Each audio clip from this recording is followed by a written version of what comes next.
समन्ता चक्रवालेषु अत्र गच्छन्तु देवता सद्धम्मं मुनिराजस्य शृणन्तु सग्गमोक्खदं धम्मश्रवण कालो अयं भदन्ता धम्मश्रवण कालो अयं भदन्ता ධම්මස්සවන කාලෝ අයං බදන්තා නමෝ තස්ස භගවතු අරහතෝ සම්මා සම්බුද්දස්ස නමෝ තස්ස භගවතු අරහතෝ සම්මා සම්බුද්දස්ස නමෝ තස්ස භගවතු අරහතෝ සම්මා සම්බුද්දස්ස නත්ති මේ සරණං අඤ්ඤං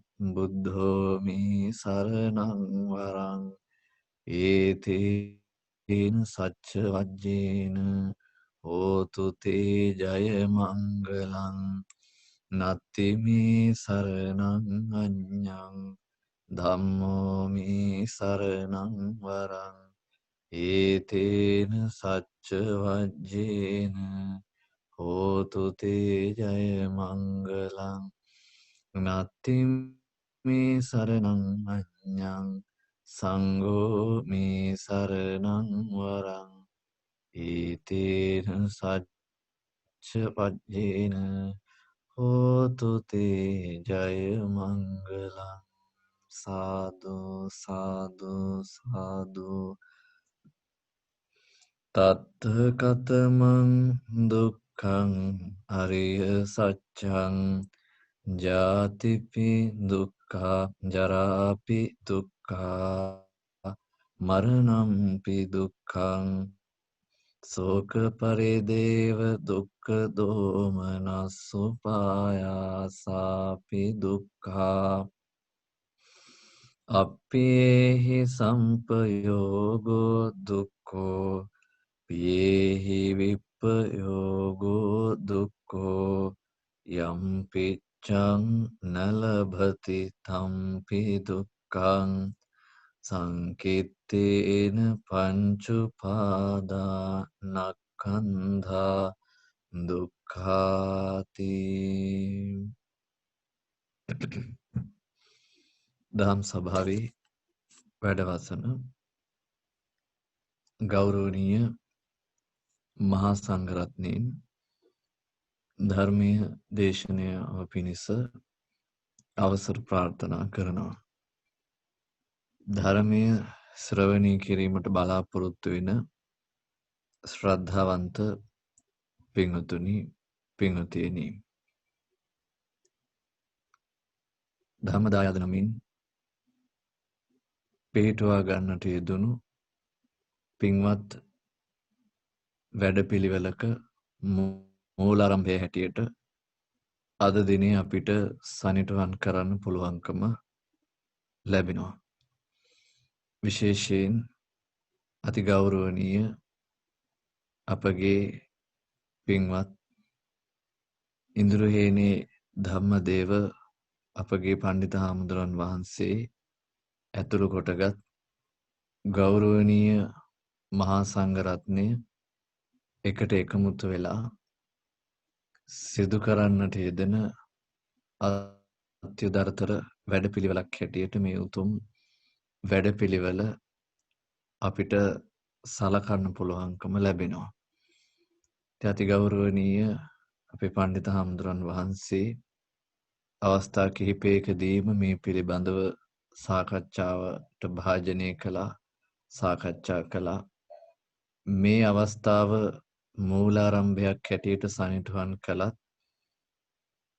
මීට පෙර විශේෂයෙන් මේ පහුගිය කාල පරාසය තුළ මේ කොරෝනා වසංගතය තුළින් මුළු මහත් ලෝකයක් බියටපත් කරපු අවස්ථාවේ බොහෝ දෙනාගේ යහපත පිණිස ඒ නිවෙස් වලට වෙලා ගත කරපු කාලය උපරිම ප්‍රයෝජනයට ගැනීම පිණිස අවශ්‍ය කරන මඟ පෙන්වීම සිදු කරමින් පිරිතෙන් ආශිර්වාද කරමින් විවිධ වැඩසටහන් මේ පහුගිය කාල පරාසය තුළ සංවිධානය කරන්නට යෙදුණා.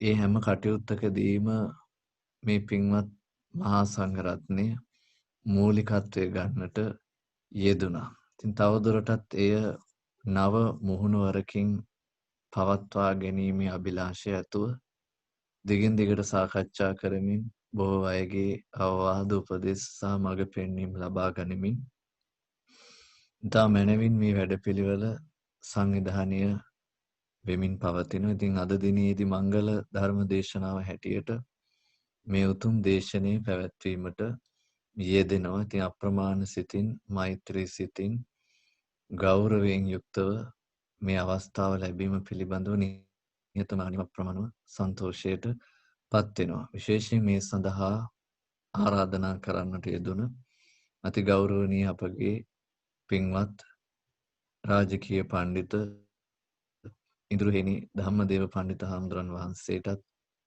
මේ අවස්ථාවේදී මූලිකත්වයේගෙන කටයුතු කරන ගෞරවනීය මහා සංඝරත්නයටත් තාමත් මෛත්‍රී පූර්වක පුණ්‍ය අනුමෝදනා කරනවා.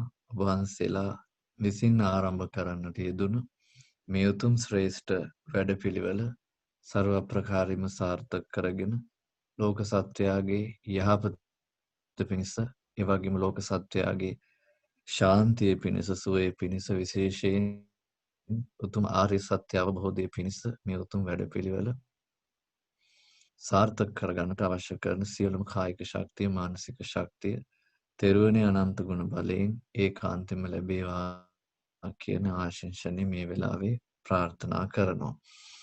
ඒ වගේම තමයි මේ අවස්ථාවට සහභාගී වෙන පින්වත් දෙස් විදෙස් හි වාසය කරන සියලුම පින්වතුන්ට මේ උතුම් ධර්ම වැඩපිළිවෙලට මෙත් සිතින් සම්බන්ධ වෙමින් මේ ධර්ම වැඩපිළිවෙල තුළින් ලබා ගන්නට පුළුවන් උපරිම ප්‍රතිඵලයන් ලබා ගැනීමෙන් ජීවිතය ධර්මයේ තුළින් ආලෝකමත් කරගන්නට අවශ්‍ය කරන පසුබිම ඒකාන්තයෙන්ම නිර්මාණය වේවා කියලා ප්‍රාර්ථනා කරනවා. භාග්‍යතුන් වහන්සේ මුළු මහත් ලෝකයාට මහා කරුණාවෙන් තමන් වහන්සේ විසින් උතුම් ශ්‍රී සද්ධර්මය අවබෝධ කොටගෙන විශේෂයෙන් චතුරාර්ය සත්‍ය ධර්මය අවබෝධ කොටගෙන මුළු මහත් ලෝකයාට ඒ උතුම් චතුරාර්ය සත්‍ය ධර්මය විභජනයකින් යුක්තව දේශනා කරන්නට යෙදුණා. ඒ ධර්මයේ ශ්‍රවණය කරපු කෙළ කෝටි ගණන් බොහෝ දෙනා උතුම් ධර්මාභිසමයට පත් වුණා. ඒ උතුම් අවබෝධයන් කරා ගමන් කිරීමේ වැඩපිළිවෙල බුදුරජාණන් වහන්සේ ආරම්භ කරන්නට යෙදුනේ ධම්මචක්ක සූත්‍ර දේශනාවෙන්.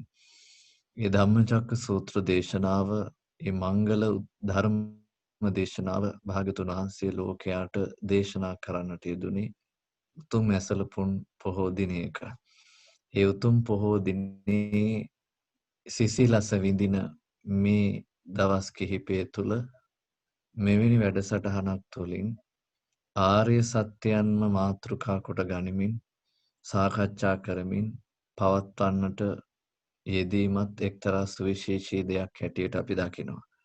අද දිනේදී ධර්ම දේශනාවේ මාතෘකාව හැටියට අපට ලබා දීලා තිබෙන්නේ උතුම් චතුරාර්ය සත්‍ය ධර්මයේ පළවෙනි ආර්ය සත්‍ය වූ දුක්ඛාරය සත්‍ය. ඒ නිසා ඒක සුවිශේෂී දෙයක් හැටියට සලකමින් අපි තවදුරටත් සයි පිළිබඳව සාකච්ඡා නොකර අදාළ මාතෘකාව පිළිබඳව සාකච්ඡා කරන්නට යෙදෙමු. විශේෂයෙන් පින්වතුනි අපි හැම මොහොතකම දුක පිළිබඳව කතා කරත් සැබෑ ලෙසම අපි දුක කියන දෙය අවබෝධ කරගෙනද මේ ලෝකයේ තුල ජීවත් වෙන්නේ කියන එක අපි පැහැදිලි කරගත යුතු දෙයක්. මොකද බොහෝ අය විශේෂයෙන් බුදුදහමට අපහාස කරන අන්‍යාගමික පිරිස් බුදුරජාණන් වහන්සේගේ දහමට අපහාස කරන්න පාවිච්චි කරන වචනේ මේ දුක කියන දේ. බුදුරජාණන් වහන්සේ මේ දුකක් කියලා දෙයක් ගැන කතා කරලා තියෙනවා. ඇයි මේ නෙගටිව් අදහස්, ඍණාත්මක අදහස් ලෝකයට ලබා දෙන්නේ? ඇයි මේ සතුටු වෙන්න තියෙන ලෝකයේ තුල දුකක් පිළිබඳව කතා කරලා මිනිස්සුන්ගේ මානසිකත්වය විනාශ කරන්න ආදී වශයෙන් නින්දාව පිණිස පිළිපන් වූ බොහෝ ජනයා විසින් බුදුරජාණන් වහන්සේගේ දහමට අවමාන කිරීම පිණිස භාවිතා කරන වචනේ දුක කියන දෙය. නමුත් මේ ලෝකේ වසන් කිරීමට නොහැකි, මේ ලෝකේ ආවරණය කිරීමට නොහැකි, යටපත් කළ නොහැකි ශ්‍රේෂ්ඨ සත්‍ය බවට පත් වෙන්නේ මේ සමස්ත ලෝකේම දුක මත පිහිටා තිබෙන බවයි. ඒක මේ ලෝකේ කිසිම කෙනෙකුට වෙනස් කරන්නට බැරි දෙයක්. අපි මූනිච්චාවට කතා බහ කරලා මූනිච්චාවට ලෝකයේ තුල ජීවත් වෙලා දුක සැපෙන් වහන්න කොච්චර උත්සාහ කරත් මේ ලෝකේ සියලුම දේවල් ඉලක්කගත වෙලා තිබෙන දුක මත. බුදුරජාණන් වහන්සේ දේශනා කරන මේ මුළු මහත් ලෝකයේම පදනම් වෙලා තිබෙන්නේ දුක මතයි කියන එක. අපි එදා ඉඳන් මේ දක්වාමත් මේ දුක ගැන කතා කරන නමුත් අපි තාම තේරුම් අරගෙන නැත්තේ ඒ දුක කියන දෙයමයි. මේක තේරුම් අරන් නැති දුක කියන එක අපිට වැටහුණත් ඒක ආර්ය සත්‍යයක් හැටියට අපිට තාම ප්‍රත්‍යක්ෂ වෙලා නැහැ. වැටහිලා නැහැ. මට තේරෙන විදිහට මට දැනෙන විදිහට බොහෝ දෙනාට මේ ආර්ය සත්‍යයක් තියා අඩුම තරමේ මේ ලෝකේ සත්‍ය වශයෙන් පවතින දෙයක්ද කියලාවත් තේරුම් ගන්නට බැරි තරම් මම හිතන්නේ මිනිස්සුන්ගේ මානසිකත්වය ගොඩක් දුර්වලයි. හැම මොහොතකම අපි ආර්ය සත්‍ය ගැන කතා කිරීමේදී ආරම්භ කරන්නේ දුක්ඛාරිය සත්‍යයෙන්. නමුත් දුක්ඛාරිය සත්‍යයෙන් සාකච්ඡාව ආරම්භ කළත් ඒ දුක්ඛාරිය සත්‍යයේ තියෙන සැබෑ අර්ථයන් ජීවිතය තුළින් දකිමින් ජීවිතය තුළින් අවබෝධ කරගනිමින් ඒ දුක්ඛාරිය සත්‍ය තමා තුළ තිබෙන බව වටහා ගන්නට තරම් මිනිසුන්ගේ ඥාණය මෝරලා නැති බවක් අපිට පේන්නට තිබෙනවා. මේකට හේතුව මොකක්ද කියන්න මට වැටහීමක් නැහැ. නමුත් දුක්ඛාරිය සත්‍ය කියන දෙය ලෝකයේ තුලින්ම වටහා ගත යුතු දෙයක් වුණත් ලෝකයට තාමත් තේරුම් ගන්නට බැරි, ලෝකයට තාමත් අවබෝධ කර ගන්නට බැරි බෞද්ධයයි සම්මත බොහෝ පිරිසකට පැටලිලා ගියපු කාරණාවක් ඇටියට මේ දුක්ඛාරිය සත්‍ය ධර්මය පත් වෙලා තිබෙනවා. විශේෂයෙන් අපි මේ ලෝකයේ සිදුවෙන සෑම දෙයක්ම ආර්ය සත්‍යයට ගලපන්න දක්ෂ වෙන්නට ඕනේ. ඒක දුක්ඛාරිය සත්‍ය වෙන්න පුළුවන්, දුක්ඛ සමුදයාරිය සත්‍ය වෙන්න පුළුවන්, දුක්ඛ නිරෝධාරිය සත්‍ය වෙන්න පුළුවන්, දුක්ඛ නිරෝධ ගාමිනී ප්‍රතිපදා ආර්ය සත්‍ය වෙන්න පුළුවන්. මේ කවරාකාරෝ ආර්ය සත්‍යයක් වුණත් මේ ලෝකයේ සිදුවෙන සෑම දෙයක්ම අපිට මූණ දෙන්න සිදුවෙන සෑම දෙයක්ම ආර්ය සත්‍යයට ගලපලා අප තුළින් දකින්නට දක්ෂ නොවන තාක්කල් මේ ආර්ය සත්‍ය කියලා කියන්නේ තවත් කෙනෙකුගේ අවබෝධයක් පමණයි. මේ ආර්ය සත්‍ය තමා තුළින් දකින්නට යම් කිසි කෙනෙකුට අවශ්‍යයි නම් එයා හැම මොහොතකම දක්ෂ වෙන්නට ඕනි. ලෝකයේ සිදුවෙන සෑම දෙයක්ම මේ චතුරාර්ය සත්‍ය ධර්මයට ගලපලා ගන්න. ඒක ආරම්භ වෙන්නේ දුක්ඛාරිය සත්‍යයෙන්. දුක්ඛ සමුදයාරිය සත්‍ය, නිරෝධාරිය සත්‍ය, නිරෝධගාමිනී ප්‍රතිපදාරිය සත්‍ය වලට යන්න පෙර සමස්ත ලෝකයේ අපි අත්දකින දේවල් පළමුවෙන්ම ගලපා බැලිය යුතු තැන වන්නේ දුක්ඛාරිය සත්‍යයි. ඒ නිසා අපි පළමුවෙන් මේ දුක්ඛාරිය සත්‍යයේ ස්වභාවය පිළිබඳව සාකච්ඡා කරමු කරුණු වශයෙන්. මෙහිදී භාග්‍යවතුන් වහන්සේගේ දහමට අනුව ඉතාමත් පැහැදිලිව සඳහන් වෙනවා කුමක්ද මේ දුක්ඛාරිය සත්‍ය කියලා කියන්නේ.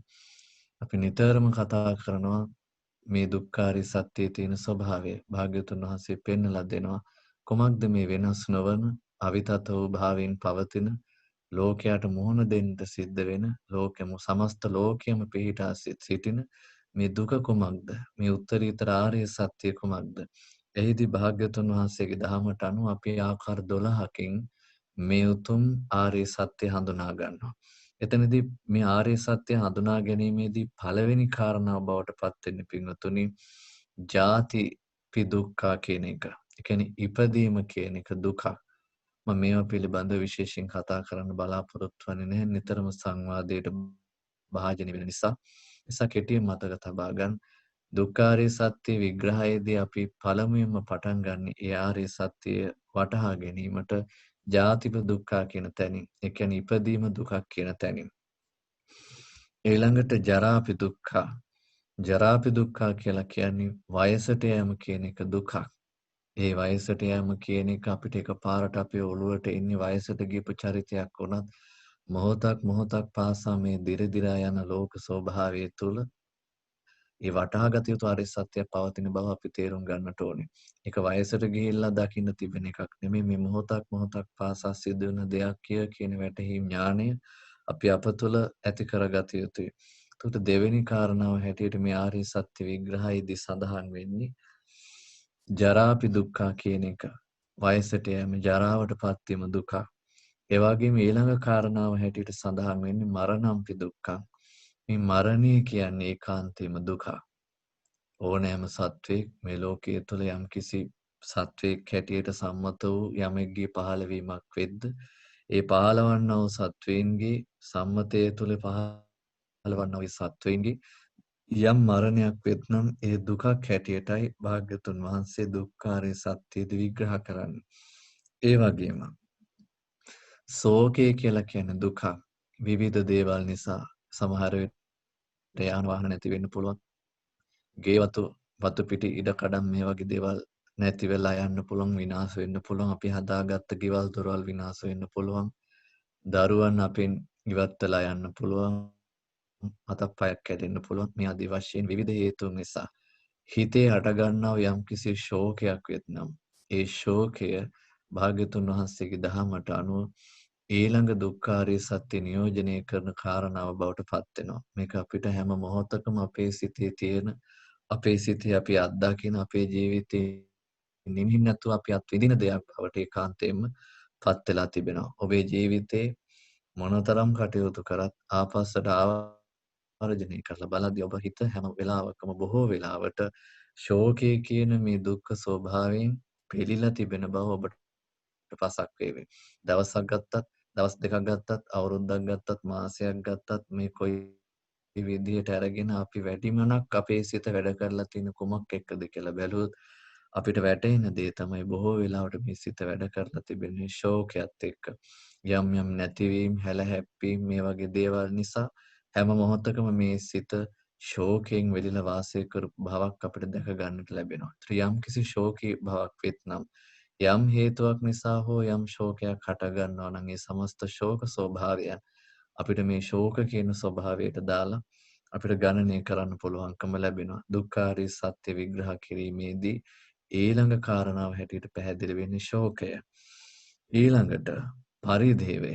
පරිදේවය කියලා කියන්නේ පින්වතුනි යම් යම් නැතිවීම නිසා හැලහැප්පීම් නිසා අපේ යම්කිසි ආකාරයක වැළපීමක් වෙත්නම් විශේෂයෙන් පපුවේ අත්ගසා ගැනීමක් වෙත්නම් විශේෂයෙන් අපිට යම් යම් ආදී වශයෙන් ක්ලාන්ත වීම ආදී වගේ දේවල් ඇති වෙනවා නම් විවිධ ආකාරයෙන් අපේ සිත තුළ ශෝකය උච්චත භාවයට පත් වෙලා හැඬීම් වැළපීම් දක්වා ඒ ගමන් කරනවා නම් ඒකී ස්වභාවය අපි පරිදේවේ හැටියට සලකනවා.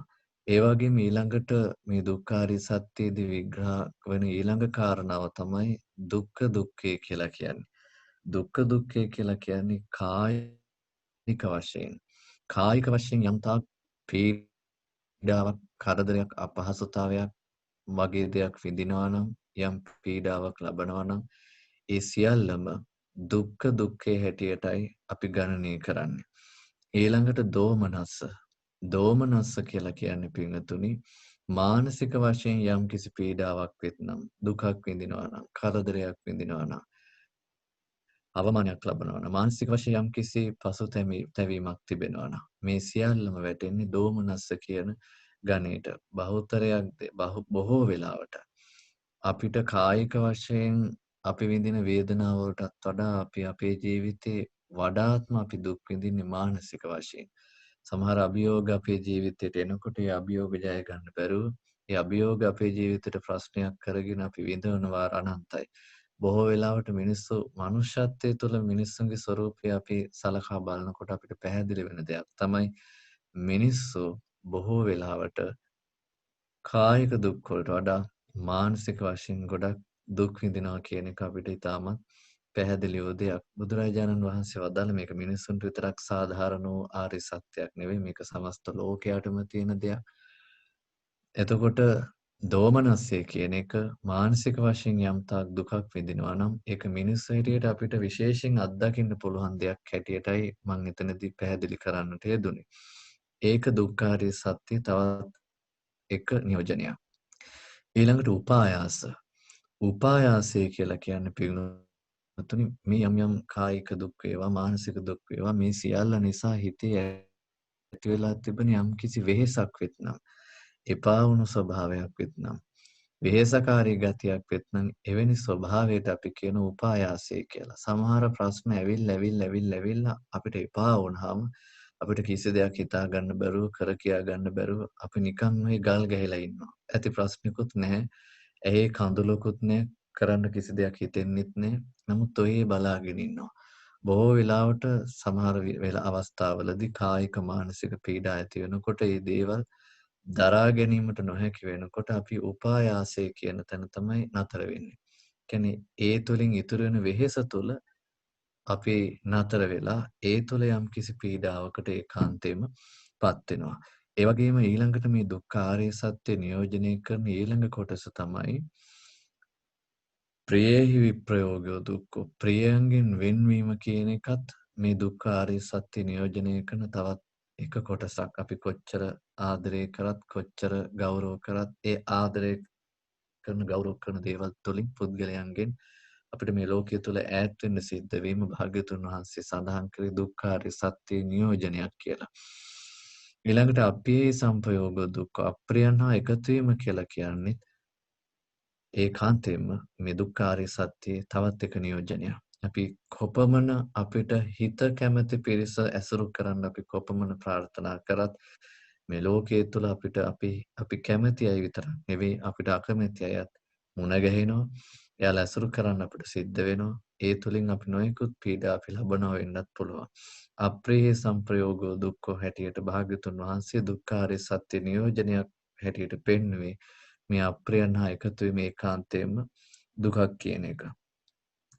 ඒ වගේම තමයි යම්පිච්ඡං නලබති තම්පි දුක්ඛං. මේ කාරණාවත් දුක්ඛාරිය සත්‍ය නියෝජනය කිරීමක්. ඒ කියන්නේ අපි යමක් කැමති වෙයිද කැමති වෙන දේ නොලැබීම දුකක්. මෙතනදී අපි මේ සාමාන්‍ය මේ බොළඳ විදියට මේ දිහා බැලුවොත් එimhe අපිට තේරෙන්නේ මේ අපි යමක් බලාපොරොත්තු වෙන ඒ බලාපොරොත්තු සුන් වෙලා යන ඒ වගේ අදහසක්. නමුත් බුදුරජාණන් වහන්සේගේ දහම තුළ මෙතනදී ලොකු ගැඹුරක් අපි අපේ හිතින් වටහා ගන්නට ඕනේ. ඒ තමයි මේ දහම තුළදී මේ යම්පිච්ඡන් නලබති තම්පි දුක්ඛං කියන තැන තේරුම් ගන්නට ඕනේ.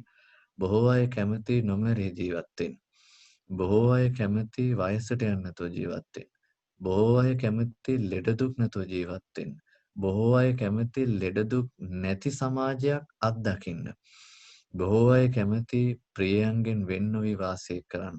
බොහෝ අය කැමති අප්‍රියයන් හා එකතු නොවි වාසය කරන්න. දුක කෙටියම ගත්තොත් මිනිස්සු දෙවියෝ බ්‍රහ්මයෝ මේ කිසි කෙනෙක් මේ ලෝක සත්ත්ව වාසීන් දුක කියන එකට කැමති නැහැ. හැම වෙලාවකම දුක එපා. මට දුක එපා. මට ඕනේ දුකට ප්‍රතිවිරුද්ධ වූ සැපය කියන දෙයයි. සමහරට මරණය වෙනුවට අමරණීය බව, ජරාව වෙනුවට අජර බව, ජාතිය වෙනුවට උපතක් නොලැබෙන දෙයක් මිනිස්සු බලාපොරොත්තු වෙනවා. හැබැයි මිනිස්සු විතරක් නෙමෙයි සමස්ත ලෝකයා බලාපොරොත්තු වෙනවා. කොපමණ බලාපොරොත්තු වුණත් මේ ලෝකයාට ඒ බලාපොරොත්තුව මුදුන්පත් කරගන්නට ලැබෙන්නේ නැහැ. අන්නේ මුදුන්පත් කරගන්නට නොලැබීමමයි යම්පිච්ඡන් නලබති තම්පි දුක්ඛං හැටියට දහම තුල පැහැදිලි කරගන්නට ඕන. කෙටියෙන් ගත්තොත් එහෙම බෝම්බ පුපුරනකොට අපි ප්‍රාර්ථනා කරනවා මෙවැනි දේ මෙවැනි අකල් මරණ නැවත මේ සමාජය තුළ නොවේවා.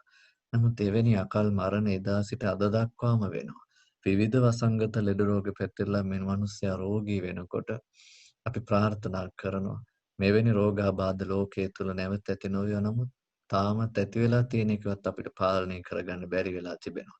ඒ වගේම කායික වශයෙන් දුබලතා ඇති වෙනකොට තවත් කෙනෙකුට නම් මෙවැනි කායික දුබලතා ඇති නොවේවා. මෙවැනි දුර්වලතා ඇති නොවේවා. මෙවැනි ආබාධිත තත්ත්වයන් ඇති නොවේවා කියලා අපි දකින වාරයක් ගන්න ප්‍රාර්ථනා කරනවා. සමහරට ඒක අපි වෙනුවෙන් වෙන්න පුළුවන්, අපේ දරුවන් වෙනුවෙන් වෙන්න පුළුවන්, බොහෝ දෙනෙක් වෙනුවෙන් වෙන්න පුළුවන්. නමුත් කොපමණ ප්‍රාර්ථනා කරත් ඒක මෛත්‍රී සිතින් ප්‍රාර්ථනා කරත් ලෝකයා තුළ අපිට අත්දකින්න ලැබෙන්නේ ඒ දේම නැවත නැවත සිදු වෙනවා මිසක් ඒ දේන් ඈතර වීමක් අපිට දකින්න ලැබෙන්නේ නැහැ. එතකොට මිනිස්සු දුක අකමැති නිසා සත්වයෝ දුක අකමැති නිසා දුක ප්‍රතික්ෂේප කරනවා. දුක ප්‍රාර්ථනා කරන්නෙම නැහැ. දුකට විරුද්ධ වූ සැපේමයි ප්‍රාර්ථනා කරන. නමුත් කොපමණ සැපේ ප්‍රාර්ථනා කරත් යම් යම් අවස්ථාවලදී සැපය හරියට කාලින් කාලෙට මේ එළියට එන පුද්ගලයෙක් වගේ එහෙන් මෙහෙන් එබී බල්ලා ජීවිතේට යම් සතුටක් ඇති කරලා සැපය කියන එක ගිලිහිලා ගියත් බොහෝ වෙලාවට අපේ ජීවිතය හොල්මන් කරන්නේ දුක කියන දේ. ඒකම තමයි යම් පිච්චන්න ලැබෙති තම්පි දුක්ඛං හැටියට භාග්‍යවතුන් වහන්සේ ලෝකයට පැහැදිලි කරේ. මේ සියල්ලම ගොනු වෙන එක තැනක් තිබෙනවා. ඒ තමයි පංච උපාදානස්කන්ධය. මේ පංච උපාදානස්කන්ධේ කෙටියෙන්ම ගත්තම සංකිට්ඨේන කෙටියෙන් ගත්තාම මේ පංච උපාදානස්කන්ධේම දුකක්. ඒ කියන්නේ පංච උපාදානස්කන්ධය යම් තැනකද රූප වේදනා සංඥා සංකාර විඥාන කියන මේ පංච උපාදානස්කන්ධය යම් තැනකද ඒ තැන අපි සමහරට දෙවියෙක් වෙන්න පුළුවන් බ්‍රහ්මෙක් වෙන්න පුළුවන් මනුෂ්‍යයෙක් වෙන්න පුළුවන් ප්‍රේතයෙක් වෙන්න පුළුවන් නැත්නම් නිරිසතෙක් වෙන්න පුළුවන් අසුරෙක් වෙන්න පුළුවන් මේ කවරාකාරෝ සත්වයෙක් වෙන්න පුළුවන් මොන විදිහට ඉපදුනත් ඒ තැන පංච උපාදානස්කන්ධයක පිහිටීමක්මයි තිබෙන යම් තැනක පංච උපාදානස්කන්ධේ පහළ වීමක් වෙත්නම් එතන සමස්ත දුකට කේන්ද්‍රය බවයි භාග්‍යතුන් වහන්සේගේ දහම තුල සඳහන් වෙන්නේ. අපි ලෝකයේ තියෙන විවිධත්වය අනුව දෙවියෝ බ්‍රහ්මියෝ මිනිස්සු පෙරේතයෝ කුම්භාණ්ඩයෝ පිසාචයෝ ආදී වශයෙන් නම් වශයෙන් ගත්තත් මේ සමස්ත ලෝකේ ජීවියයි සම්මතයන් පිරිසක් වෙද්ද ඒ ජීවීන් තුළ අපිට අත්දකින්න ලැබෙන්නේ ස්කන්ධ පංචකයක ස්වરૂපයක්. ස්කන්ධ පංචකය තමයි රූප වේදනා සංඥා සංකාර විඥාන. මේ රූප වේදනා සංඥා සංකාර විඥාන යම් තැනක වෙත්නම් ඒ සෑම තැනකම භාග්‍යතුන් වහන්සේගේ දහමට අනුව දුකමයි හටගන්නේ. ඒකම තමයි දුක්ඛාරය සත්‍ය බවට ඒකාන්තයෙන්ම පත් වෙන්නේ. කෙටියෙන් ගත්තොත් යම් තැනක උපතක් වෙත්නම් ඒ උපතම තමයි සැබෑ ලෙසම මේ ලෝක සත්‍ය අවබෝධ කළ යුතු දුක්ඛාරය සත්‍යයක් බවට ඒකාන්තයෙන්ම පත් වෙන්නේ. මොකද බුදුරජාණන් වහන්සේ උපත කියන එක විග්‍රහ කිරීමේදී පැහැදිලි කරන්නේ මේ ස්කන්ධයන්ගේ පහළවීම තමයි උපත කියලා කියන්නේ. එතකොට ඒ යම්කිසි තැනක උපතක් වෙත්නම් ස්කන්ධයන්ගේ පහළවීමක් වෙත්නම් ස්කන්ධයන්ගේ පැවැත්මක් වෙත්නම් ඒ සෑම තැනකම දුක කියන දෙය පවතින බවයි අපි පැහැදිලි කරගන්නට ඕනේ. ඒක අපි ආරම්භ කිරීමක් හැටියට අපි මෙහෙම තේරුම් ගමු. අති ගෞරවනීය අපගේ පඬිත හාමුදුරන් වහන්සේත් අපිට විශේෂයෙන් සිහිපත් කරන්නට යෙදුණු මේ පිළිබඳව අපි සාකච්ඡාවට භාජනය කළොත් හොඳයි කියලා. මේ පංච උපාදානස්කන්ධය පිළිබඳව කතා කරනකොට මේ පංච උපාදානස්කන්ධය විවිධ තැන්හි පහළ වෙනවා. දෙවියන් වෙන්න පුළුවන්, බ්‍රහ්මයන් වෙන්න පුළුවන්, මිනිසුන් වෙන්න පුළුවන්. මේ ඕනෙම තැනක ඒකාන්තයෙන්ම පිහිටන්නේ පංච උපාදානස්කන්ධයක්මයි. එතකොට මේ පංච උපාදානස්කන්ධය දෙස බැලීමේදී පංච උපාදානස්කන්ධය උපතක් හැටියට අරගෙන උපතේ විවිධත්වයක් හැටියට අරගෙන එය දුකක් හැටියට අවබෝධ කර ගැනීමේදී අපි කරුණු හතරක් ඔස්සේ තමයි මේ දෙස බලන්නේ. පළවෙනි කාරණාව තමයි පීඩන ස්වභාවය. දෙවෙනි කාරණාව තමයි සංකත ස්වභාවය. තුන්වෙනි කාරණාව තමයි සංతాප ස්වභාවය. හතරවෙනි කාරණාව තමයි විපරිණාම ස්වභාවය. මේ සතරාකාරයෙන් තමයි ඒ විවිධත්වය අපි අත්දකින්නේ. විවිධත්වයේ දෙස බලන්නේ. එහෙම නැතුව අපි ලෝකයේ දිහා බැලුවට කොච්චර අපි ලෝකයේ දිහා තේරුම් ගන්න උත්සාහ කරත් මේ ලෝකයේ තියෙන දුක කියන එක අපිට වැටහෙන්නේ. මම ඒකට පුංචි කාරණාවක් කියන්නම්. දිව්‍ය ලෝකය කියන්නේ සැප බහුල තැනක්. මේ දිව්‍ය ලෝකයේ දිහා බලනකොට අපිට තේරුම් ගන්න බෑ දුක්ඛ ආර්ය සත්‍ය කෙබඳුද කියලා. දෙවියන් අතර ජීවත් වෙනකොට හෝ වේවා දෙවියන්ගේ අසීසුරු අපි ශ්‍රවණය කරනකොටවත් අපිට දුක්ඛ ආර්ය සත්‍යයට ගැළපෙන දෙයක් අපිට නිකන් දැනෙන්නේ නෑ උඩින් බලනකොට. හැබැයි ඒ වගේ දිව්‍ය ලෝකවලත් මේ දුක්ඛ ආර්ය සත්‍යමයි පවතින්නේ. බ්‍රහ්ම ලෝකවලත් මේ දුක්ඛ ආර්ය සත්‍යමයි පවතින්නේ. මනුස්ස ලෝකේ දුක්ඛාරය සත්‍යමයි පවතින්නේ. සමස්ත ලෝකේ පංච උපාදානස්කන්ධයගේ පහළවීමක් වෙද්දී සෑම තැනකම දුකමයි පවතින්නේ කියන එක තේරුම් ගැනීමට අපි කරුණු හතරක් ඔස්සේ දෙස බැලිය යුතුයි. ඒ තමයි පීඩනය, පීඩන ස්වභාවය, සංකත ස්වභාවය, සංతాප ස්වභාවය සහ අවසානයේක විපරිණාම ස්වභාවය. මේ ස්වභාව වශයෙන් අපි මේ ලෝකයන් දෙස බලනකොට මේ ජීවිත දෙස බලනකොට අපිට තේරෙනවා මේ දුක්ඛාරය සත්‍ය කියලා කියන්නේ මිනිස්සුන්ට විතරක් පොදු වෙච්ච ධර්මතාවයක් නෙමෙයි සමස්ත ලෝකයටම පොදු වෙච්ච ධර්මතාවයක්. මේවා පිළිබඳව පින්වතුනි කතා කරන්න ගියොත් එහෙම අපිට සීමා රහිතව අපිට සාකච්ඡා කරන්න සිද්ධ වෙනවා. ඒ නිසා අපි ඊටමත් කෙටියෙන් මේ ලක්ෂණ 4 පළමුවෙන් අපි පැහැදිලි කරගමු. ඉන් අනතුරුව ඔබට පුළුවන් ඔබට ඔබේ යෝනිසෝ මනසිකාරය අවදි කරගෙන ලෝකයේ දෙස බලලා එහි ස්වභාවය තේරුම් ගන්න.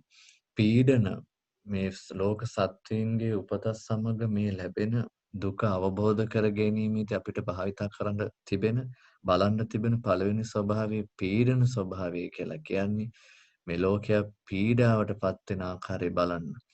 ඒක මිනිස්සු වෙන්න පුළුවන්, දෙවියන් වෙන්න පුළුවන්, බ්‍රහ්මයන් වෙන්න පුළුවන්, කවරෙක් හෝ වේවා, මේ කවර ආකාර ස්වરૂපයක ඇති ජීවියෙක් හෝ වේවා, ඒ ඕනෑම කෙනෙක් පීඩාවට පත් වෙන ආකාරය, ඒ පීඩාවට පත් වෙන ස්වභාවය අපි විමසා බැලීමේදී අපිට පසක් වෙන්නේ දුක්ඛාරය සත්‍ය ස්වභාවයමයි. අපි තවදුරටත් අපි ඉස්සරහට යනකොට පොඩ්ඩක් සාකච්ඡා කරමු අපිට එක ලෝකයක් වගේ අරගෙන.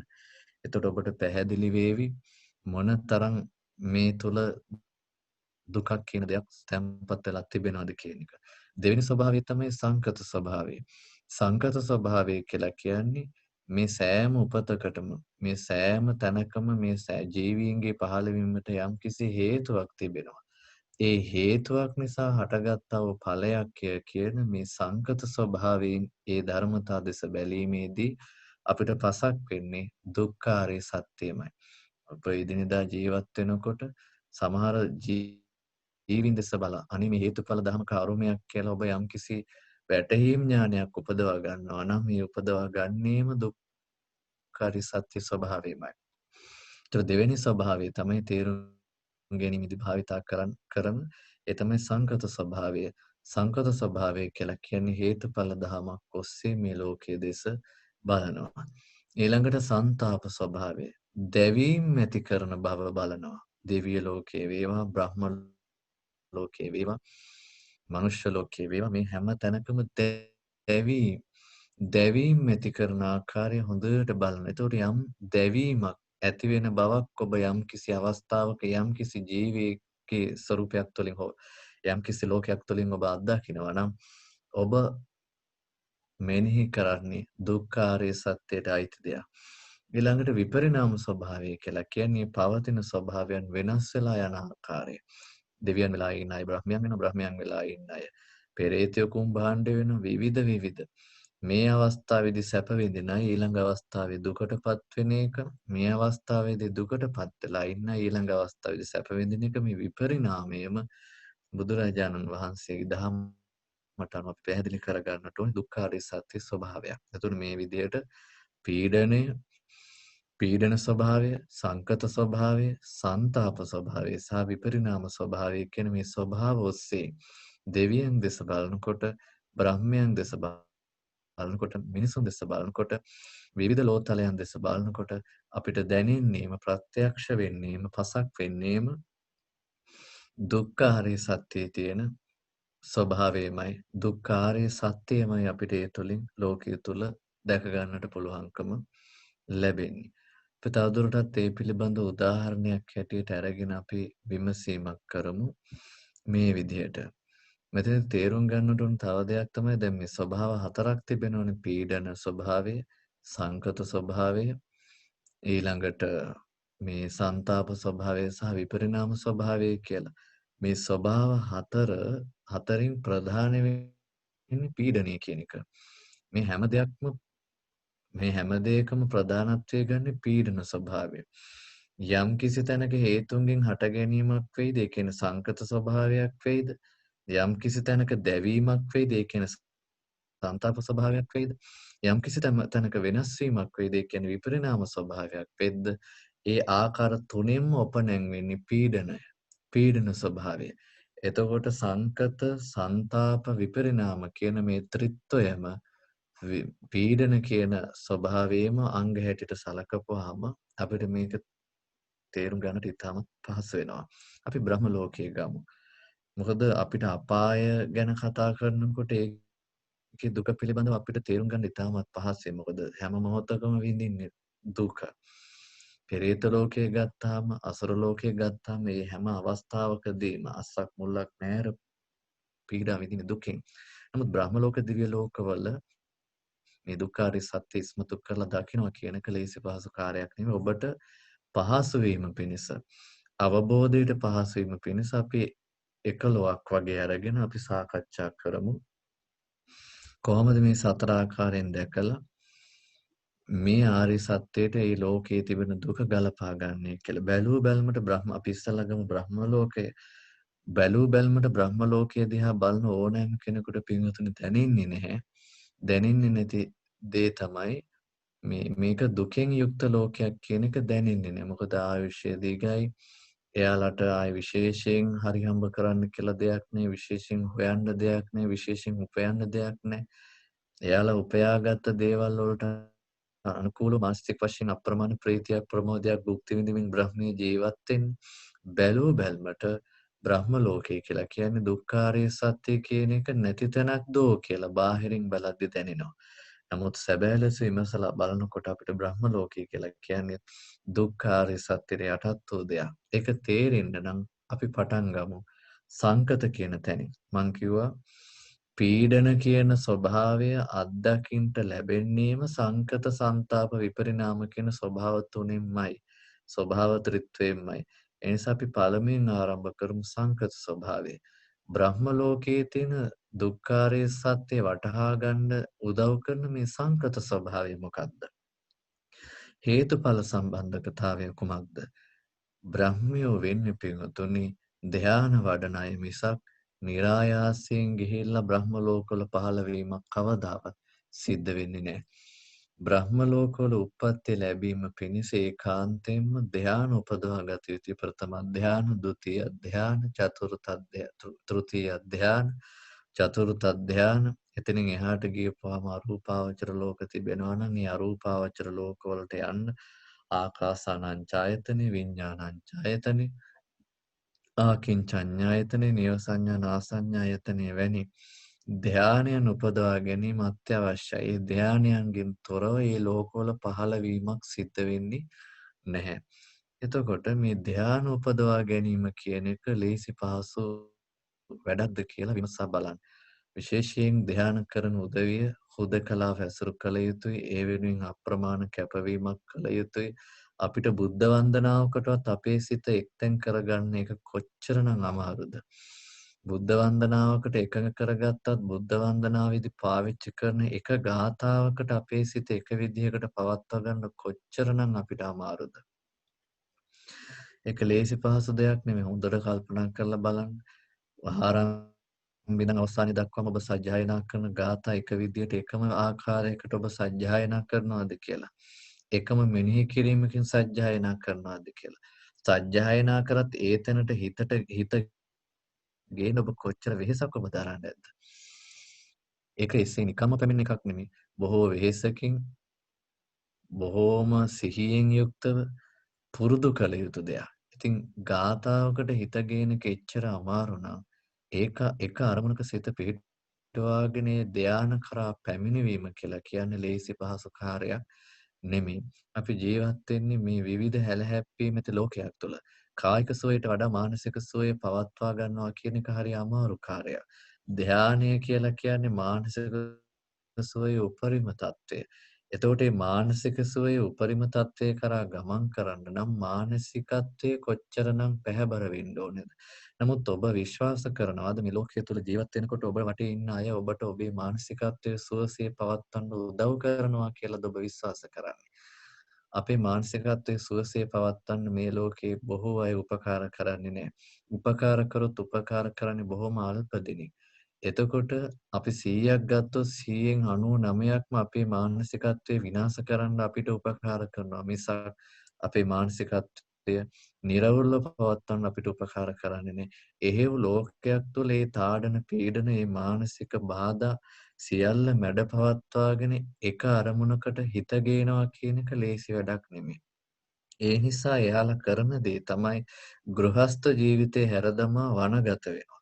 වනගත වීම කියන්නේ ලේසි පහසු දෙයක් නෙමෙයි. තමා හරි හම්බ කරගත්ත දේවල් තමාට තියෙන යාන වාහන වතු පිටි ඉඩකඩම් මේ දේවල් අතහරිනවා කියන එක ලේසි පහසු වැඩක් නෙමෙයි. එතකොට ඒ වනාගත වෙලා තමා කලින් ඔළුව තියාගත්තේ පුළුන් කොට්ටේ. නමුත් වනයේට ගියාට පස්සේ ඔළුව තියන්න වෙන්නේ ගස් උඩ, කොට උඩ, ගල් උඩ. එතකොට මේ පීඩාවට ලක් වෙන්න වෙනවා. නෙට් දාගෙන ගෙවල් වල බුදිය ගත්තට කැලෑ වලට ගියාට පස්සේ මදුරුවන්ගෙන් බේරෙන්න නෙට් දාන්න පුළුවන්කමක් ලැබෙන්නේ නැහැ. එතකොට මේ ධ්‍යාන භාවනා කරන උදවිය මැසි මදුරුවන්ගෙන්, සුළඟින්, ඒ වගේම වැස්සෙන්, අවුවෙන් මේ සියල්ලෙන් අප්‍රමාණ පීඩාවක් විඳිමින් අර තමාගේ ආධ්‍යාත්මික සුවය ඇති කර ගැනීමට අප්‍රමාණ දුකක් පීඩාවක් ලැබිය යුතුයි. ඒක දවසින් දෙකකින් ඇති වෙන දෙයක් නෙමෙයි. ඒක මාස ගණන්, විශේෂයෙන් වරු ගණන්, මාස ගණන්, වසර ගණන් වැඩි යුතු දෙයක්. සමහර අවස්ථාවල සමහර උදවියගේ කුසල ශක්තිය අනුව වරුවෙන් හමාරෙන් ධ්‍යාන ඉපදුන සමහර අයට ධ්‍යාන උපදින්න මාස ගණන් යනවා. සමහර අයට ධ්‍යාන උපදින්න වසර ගණන් යනවා. එතකොට එහෙව් ධ්‍යාන උපදවා ගැනීමක් නම් තිබෙන්නේ ධ්‍යාන උපදවා ගැනීම ලේසි නෑ. බ්‍රහ්ම ලෝකයේ බ්‍රහ්මයන් වෙන්න නම් එවැනි ආයාසයක්, එවැනි උත්සාහයක් දැරිය යුතුයි. එවැනි උත්සාහයකින් තොරව ධ්‍යාන උපදවා ගැනීමකින් තොරව මීට එහා ගියපු අප්‍රමාණ දුකක් තව තියෙනවා. හිත හිතා තේරුම් ගත යුතුයි.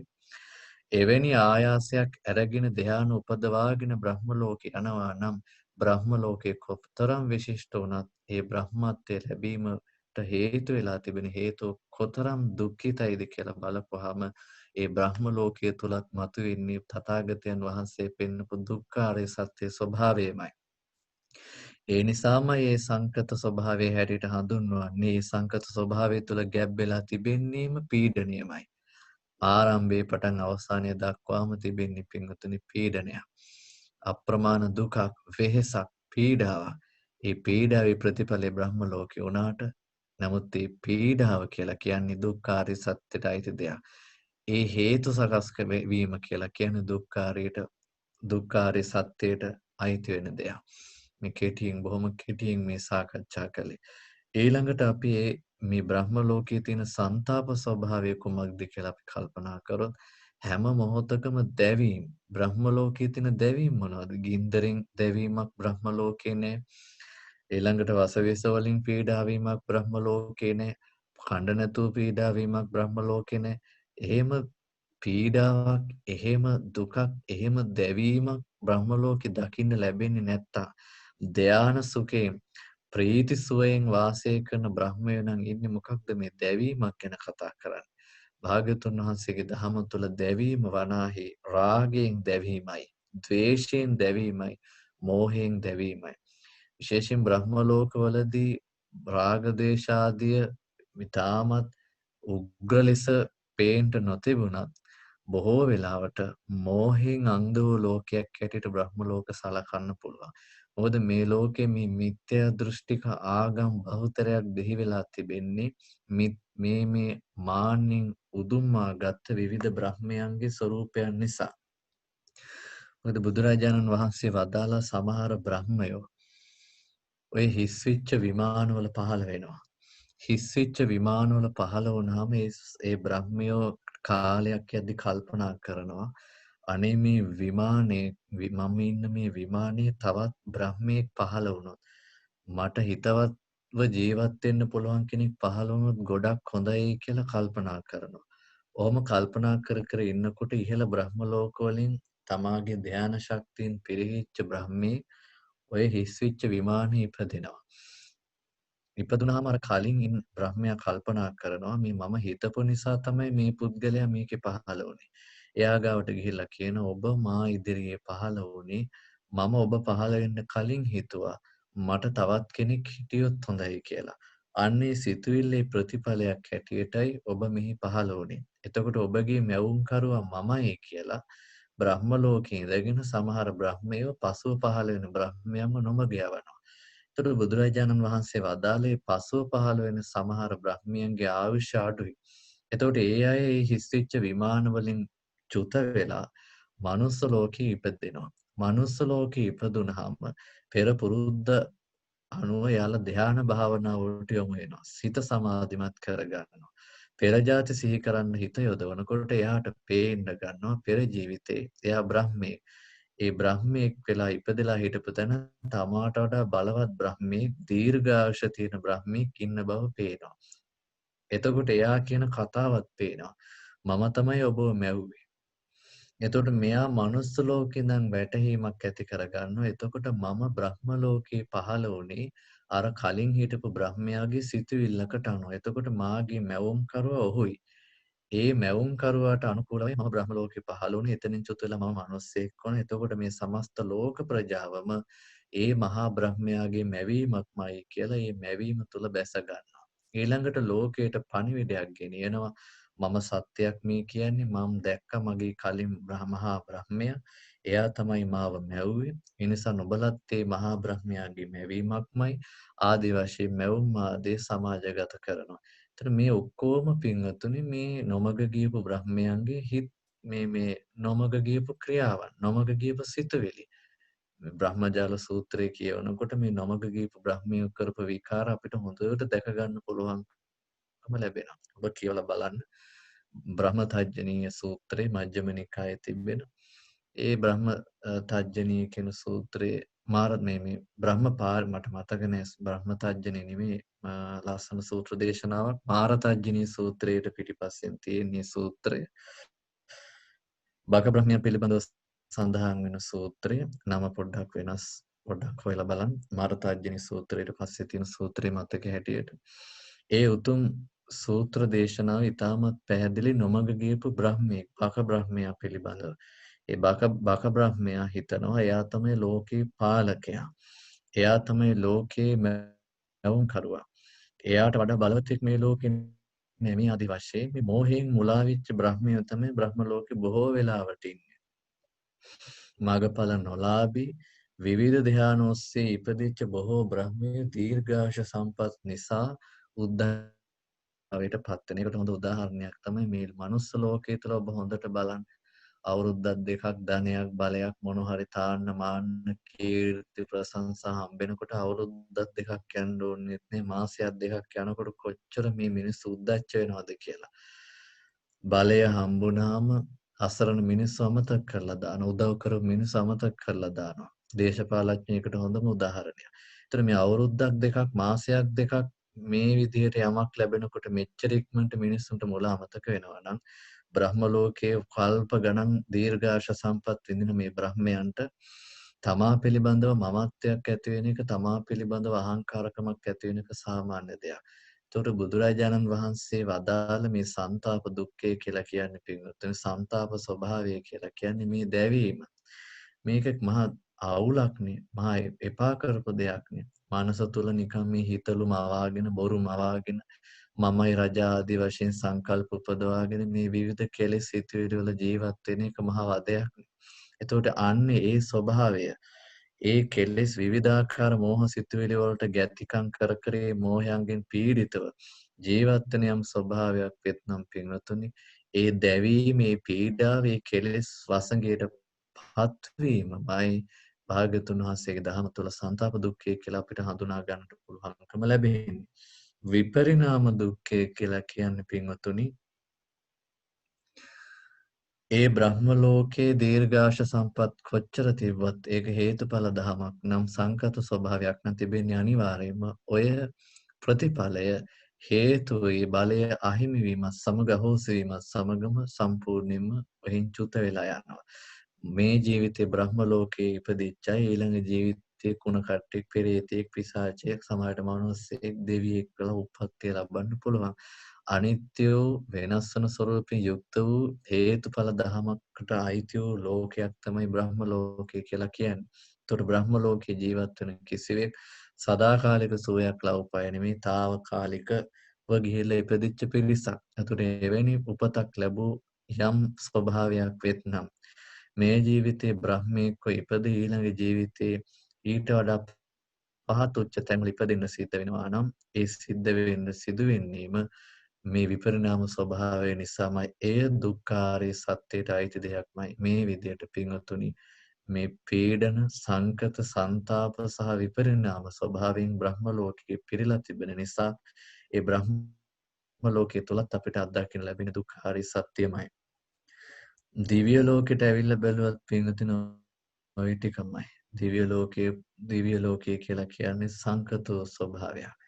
සංකත කියන්නේ හේතුඵල ධමයකට අයිති දෙයක්. දිව්‍ය ලෝක යන්න බෑ පින්වතුනි පින් කරන්නේ නැතුව.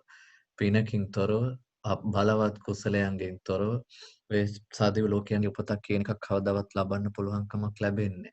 නමුත් මේ ලෝකයේ අපිට බොහෝ වෙලාවට අනුග්‍රහ ලැබෙන්නේ පිනට නෙමෙයි පවට. පවට අනුග්‍රහ ලැබෙන ලෝකයක් තුළ අකුසලයට අනුග්‍රහ ලැබෙන ලෝකයක් තුළ තමාගේ පින ආරක්ෂා කරගෙන කුසලය ආරක්ෂා කරගෙන සුගතියක සිතක් පිහිටවා ගන්නවා කියන එක සුගතියක උරුමයක් ලබනවා කියන එක ලෙසි පහසු කාර්යයක් නෙමෙයි. පින කියන එක උපදවා ගන්න එක ලේසි නෑ. මොකද මේ ලෝකේ පින්වතුනි ගලක් උඩට අරන් යන්න හරි අමාරුයි. ආරෝප්‍යතේ ශිලා ශෛලේ යත්නේන මහතා යත නිපාත්‍යතේ ක්ෂණේ නාදක් තතාත්මා ගුණ දෝෂය. මේ විදිහට ශ්ලෝකයක් තියෙනවා. කන්දක් උඩකට ගලක් අරගෙන යන්නේක ලේසි නෑ හරි අමාරුයි. නමුත් ගල අරගෙන ගිහලා පල්ලට පෙරලන එක හරි ලේසි. ඒ වගේ ගුණ ධර්ම ආරක්ෂා කරගෙන පින කුසලයේ රැකගෙන මේ ලෝකයේ තුල ජීවත් වෙන එක හරි අමාරුයි. නමුත් ඒවා විනාශ කරගන්න එක හරිම ලේසියි. පොඩි දෙයක් කරන්න තියෙන්නේ. පොඩි දෙයකින් ඔය අපි රැකගත්ත ගුණ ධර්මත් ඉවරයි, පිනත් ඉවරයි, ඔක්කොම අපිට විනාශ කරගන්න පුළුවන්කම තිබෙනවා. ඉතින් ඒ නිසා පිනට කුසලයට අනුග්‍රහ ලැබෙන ලෝකයක නෙමේ ජීවත් වෙන්නේ. ඒ අනුග්‍රහ නොලැබීමමයි ඒකාන්තෙම දුක්ඛාරිය සත්‍ය ස්වභාවය හැටියට අපි අත්දැකිය යුත්තේ. පින කියන එක ලේසියෙන් අපිට සකස් කරගන්න පුළුවන් දෙයක් නෙමෙයි. පින කියන එක උපදවා ගන්න අපි කොච්චර දුකක් විඳින්න ඕනේද කියන එක ඔබ දන්නවා. මෙනෙහි කරන්න. මෙනෙහි කිරීම තුළින් හැම දෙයක්ම ඔබේ නලලින් යම් පින්කමක් උදෙසා දහඩියක් ගලනවා නම් ඇස් වලින් කඳුලක් ගලනවා නම් යම් පීඩාවක් විඳිනවා නම් පින්කමක් කරලා ඒ පින්කම නිසා කුණු නමක් ඔබ අහගන්නවා නම් බැනුම් අහගන්නවා නම් ඒ හැම දෙයක්ම පින්වතුනි දුක්ඛාරිය සත්‍යයට අයිති දෙයක්. බොහෝ වෙලාවට අපි පින්කම් කරලා සමහර අවස්ථාවල ඔබම කල්පනා කරලා බලන්න ඔබේ අතීතයේ ඔබ කරපු පින්කම් දිහා. ඔබ හරීම සද්භාවයෙන් පින්කම කරත් අවසානයේ අපි දන්නේම නැතුව අපිට තියෙන දේවල් සම්පූර්ණයෙන්ම නැති වෙලා ගිහිල්ලා අපි ළඟින්ම ඇසුරු කරපු අය අපිව අවිශ්වාස කරලා අපෙන් ඈත් වෙලා ගිහිල්ලා අපිට නැති දුක් ඇතිවෙච්ච අවස්ථාවල් ඔබට ඔබ ජීවිතේ අත්දැකලා ඇති සමහර හොඳ දේවල් කරන්න ගිහිල්ලා. නමුත් පින්වතුනි මේක දුක්ඛ ආර්ය සත්‍ය ස්වභාවයක් කියලා බුද්ධිමත් ශ්‍රාවකයාට දැක ගන්න පුළුවන්කම ලැබුණොත් අන්න එතනදී දුක්ඛ ආර්ය සත්‍ය තමා තුළින් දකින්න වෙරදරන ශ්‍රාවකයෙක් බවට පත් වෙන. එතකොට මේ පින කුසලයේ තමයි අපව මෙහෙවන්නේ. නිന്ദා අවමාන අපහාස අපිට තියෙන දේවලුත් නැති කරගෙන මේ අපි සිද්ධ කරන පිනම තමයි අපිට සුගතිය උපතක් සකස් කරන්නේ. ඒ සංකත භාවයම දුක. සන්තාප භාවය කියලා කියන දෙවියන් මේ දිව්‍ය ලෝක කියලා කියන්නේ පින්වත්තුනි රාග දේශ මොහ වලින් වෙලිච්ච ලෝකයක්. පුදුමාකාර රාගයකින් පුදුමාකාර ද්වේෂයකින් පුදුමාකාර මෝහයකින් යුක්ත ලෝකයක් දිව්‍ය ලෝකය කියලා කියන්නේ. හැම මොහොතකම රාග ද්වේෂ මෝහ වැපිරෙනවා. සමහර අවස්ථාවල දෙවිවරු ස්වාමින් වහන්සේලාගෙන් විනෝදගත් අවස්ථාවල් තියෙනවා. ස්වාමින් වහන්සේලා එකාට එකක් කොටවලා එකිනෙකාට කොටවලා සතුටු වෙච්ච දෙවිවරු ඉඳලා තියෙනවා. ඒ කාශ්‍යප බුද්ධ ශාසනයක දෙවියෙක් අපිට අහන්න ලැබිලා තියෙන කතාවක්. සහෝදරයෝ වගේ එකිනෙකාට ගෞරව කර කර ජීවත් වෙච්ච ස්වාමීන් වහන්සේලා දෙනමක් එකිනෙකාට ભેද බින්න කරපු දෙවියෙක් පිළිබඳව අපිට අහන්න ලැබෙනවා. ඉතින් ඒ වගේ තුච්ච සිතුවිලි වලින් යැපෙන, තුච්ච කෙලෙස් වලින් තෘප්තිමත් වෙන, තුච්ච කෙලෙස් වලින් විනෝදයටපත් වෙන ලෝකයක් දිව්‍ය ලෝකය කියන හැම මොහොතකම රාග, ද්වේෂ, මෝහ ආදීන් වෙලෙන ලෝකයක්. හැම මොහොතකම රාගයෙන් ඒ කියන්නේ දැන් බලන්න අපි ඉඳලා දැන් ඔයගොල්ලෝ වැඩට ගිහිල්ලා උදේ ඉඳන් රැය වෙනකන් වැඩ කරලා හවසට ගෙදර ඇවිල්ලා අර තමාගේ ස්වාමි දියණියගේ උකුලේ ඉන්න දරුවාගේ මූණ දකිනකොට අර විඳ දුක වේගෙන් අමතක වෙනවා. අර උදේ ඉඳන් රැය වෙනකන් විඳ දුක වේගෙන් අමතක වෙලා යනවා. අර පුංචි මොහොතක ඔබේ ඇස ඉදිරියට පැමිණපු සුන්දර රූපයකින් ඒසා විශාල දුකක් අමතක කරලා දැම්මනම් උදේ ඉඳන් රැය වෙනකන් සැපම දැක දැක ලස්සන රූපම දැක දැක ලස්සන ශබ්දම අහහ ජීවත් වෙන දිව්‍ය ලෝකයේ තුල රාග, ද්වේෂ, මෝහ වලට කොයිතරම් තෝතැන්නක්ද කියලා ඔබට හිතා ගන්න පුළුවන්ද? ඒ අයට කොච්චරනම් ප්‍රමාදයක් ඇති වෙනවද කියලා හිතා ගන්න පුළුවන්ද? ඒ අයට දුක කියන එක ගැන මෙනෙහීමක් තියා දුකක් කියන එකක් පිළිබඳව අඩුම තරමේ කතා කරන්නවත් අවස්ථාවක් ලැබෙයි කියලා ඔයගොල්ලෝ හිතනවා. ඒ නිසා තමයි බුදුරජාණන් වහන්සේ ලෝකයට පහළ වෙලා දුක්ඛාරය සත්‍ය ආදී ආර්ය සත්‍යයන් ප්‍රකට කරනකොට දෙවිවරු ඔළුවේ අත් දෙක බැඳගෙන අඬනවා කියලා කියන්නේ. මේ සැප සම්පත් අනිත්‍යයි කියලා පෙන්නද දෙවිවරු ඔළුවේ අත් දෙක බැඳගෙන අඬනවා කියලා කියන්නේ. මොකද ඒ අයට එහෙම හිතෙන්නවත් අවස්ථාවක් එන්නේ නැති හේතුව ඒ අය උදේ ඉඳන් රැය වෙනකන් දකින්නේ සැපයට, රාගයට, ද්වේෂයට, මෝහයට අනුග්‍රහ ලබන දේවල්මයි. නමුත් අපිට දුක දුකේ යම් පිහිටීමක් අප්‍රමාණ දුකක පිහිටීමක් තුළ ඉඳගෙනත් පුංචි දෙයක් දැක ගමන් අපි වේගින් යටපත් වෙලා යනවා. ඒ අපේ මනුස්ස ලෝකයේ ස්වභාවය. ඉතින් මේ විදිහට ජීවත් වෙන දිව්‍ය ලෝකත් පින්වත්තුනි හැමදාම ওই විදිහට ඒකාන්ත වශයෙන්ම පවතින ලෝකයක් නෙමෙයි දිව්‍ය ලෝක කියලා කියන්නේ. දිව්‍ය ලෝක කියලා කියන්නේ වහ වහ වෙනස් වෙන ස්වરૂපයේ යුක්ත දෙයක්. යම් කිසි අවුරුදු අපි හිතමු අවුරුදු වලින් ගත්තොත් එහෙම ලක්ෂයක් වේවා 2 ලක්ෂයක් වේවා ඔය යම් කිසි අවශ්‍ය ප්‍රමාණයක් භුක්ති විඳලා ওই දිව්‍ය ලෝකවලින් වල දෙවිවරු චුත වෙනවා. එතකොට ওই දෙවිවරු සමහරට මිනිස්සු වෙන්න පුළුවන්. පෙරේතයෝ වෙන්න පුළුවන්. කුම්භාණ්ඩ වෙන්න පුළුවන්. පිසාචය වෙන්න පුළුවන්. ඒ නිසා තමයි බුදුරජාණන් වහන්සේ වදාළේ පතව්‍යා ඒක රාජ්‍යේන සග්ගස්ස ගමනේනවා. සබ්බ ලෝකාදිපච්චේන සෝතාපට්ටි පලං වරං කියලා. මුළු පෘථිවියටම එකම රජු වෙනවට වඩා දිව්‍ය ලෝක යනවට වඩා සක්විති මහා රාජ පදවිය උසුලනවටත් වඩා සෝතාපන්න මාර්ගඵලයේ ශ්‍රේෂ්ඨයි කියලා භාග්‍යතුන් වහන්සේ වදාළේ ඔන්න ඔය හේතුව නිසා. මොකද මේ ලෝකේ කොහේ ගියත් දිව්‍යවරු වෙලා ඉපදලා හිටියත් අප්‍රමාණ සැප සම්පත් වින්දත් ඒ දෙවිවරුම අවසානයේ ඊළඟ ජීවිතයේ කූඹියෙක් වෙලා පෙරේතෙක් වෙලා ඉපදෙන්න පුළුවන් ප්‍රවණතාවයක් තියෙනවා. ඒ විපරිණාමයම දිව්‍ය ලෝකයේ තුල අපිට දකින්න ලැබෙන දුක්ඛ ආර්ය සත්‍ය බවයි අපි පැහැදිලි කරගත යුත්තේ. එතකොට මේ විදිහට මනුස්ස ලෝකයේ ගත්තාමත් ওই විදිහටම පින්වතුනි පීඩන සංකත සන්තාප සහ විපරිණාම වශයෙන් අපිට දකින්න පුළුවන්. ඒ දැකීම කෙසේ වෙතත් ඔබ හොඳට බලන්න. මනුස්ස ලෝකය කියලා කියන දුක සහ සැප කලවම් වෙච්ච ලෝකයක් නිසා අර දිව්‍ය ලෝක බ්‍රහ්ම ලෝකවල යන්න වගේ ලොකු ආයාසයක් දරන්න අවශ්‍යතාවයක් නැහැ. නමුත් ඉපදුනාට පස්සේ ජීවිතේ පවත්වන්න කොච්චරනම් ආයාසයක් ගන්න ඕනේ. ඔබට පුළුවන් ද මාසයක් ඔබ කරන රස්සාව කරන්න නැතුව නතර කරලා ඉන්න. රස්සාව මාසයක් කරන්න නැතුව නතර කරලා හිටියොත් ඊළඟ මාසේ ඔබේ පැවැත්මට මොකද වෙන්නේ? ඊළඟ මාසේ ඔබ ගෙවන්න තියෙන දේවල් වලට මොකද වෙන්නේ? ඊළඟ මාසේ ඔබට කරන්න තියෙන දේවල් වලට මොකද වෙන්නේ?